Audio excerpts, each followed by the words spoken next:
Okay അല്ലേ? Camera okay അല്ലേ? നോക്കാം. നോക്കാം. ഹലോ ഗൈസ്, ഇപ്പോ നമ്മൾ ബേപ്പൂരാണ്. ബേപ്പൂർ നമ്മൾ ഒരു ചേട്ടൻ വരുന്നുണ്ട്. ചേട്ടനോട് ചോദിക്കാം. വാ ചേട്ടാ, നമസ്കാരം. ഞാൻ മരവാഴ യൂട്യൂബ് ചാനലിൽ വരികയാണ്. ഈ കേരളം മൊത്തം ഇപ്പോൾ ഇലക്ഷന്റെ ഇതാണല്ലോ. ഈ സ്ഥാനാർത്ഥി വിജയിക്കും എന്നുള്ള ചോദിക്കാൻ വേണ്ടി വന്നതാണ്. മരവാഴയോ?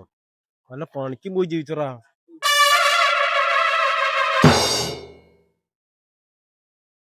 ഗൈസ്, ഒരു ചേട്ടൻ ഇവിടെ ജോലി ചെയ്യുന്നുണ്ട്. ആ ചേട്ടനോട് നമുക്ക് ചോദിക്കാം. കമാ ചേട്ടാ, നമസ്കാരം. ഉഷാറാണോ ബേപ്പൂർ? കൊഴപ്പില്ല. LDF, UDF, NDA ആര് ജയിക്കുന്നതാണ് ചേട്ടന്റെ അഭിപ്രായം?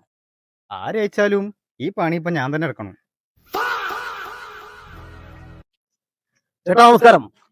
LDF-ന് മുഹമ്മദ് റിയാസ്, UDF-ന് PV അൻവർ, NDA പ്രകാശ് ബാബു ആര് ജയിക്കണം ചേട്ടൻ ആഗ്രഹം? ദിവാകരൻ. അതേതാ സ്ഥാനാർത്ഥി? അത് സ്ഥാനത്തൊന്നുമില്ല, എന്റെ അച്ഛനാണ്. ഒരു പണിക്കോ വിജയിച്ചാലേ എന്റെ കാര്യങ്ങളൊക്കെ മുന്നോട്ട് പോകുള്ളൂ. ഞാൻ ഏതായാലും പണിക്കോ ഇല്ലല്ലോ. ഞങ്ങളെ കുടുംബം നോക്കണ മൂപ്പരാണ്. മൂപ്പരില്ലേ ഞങ്ങള് പട്ടിണിയാവും.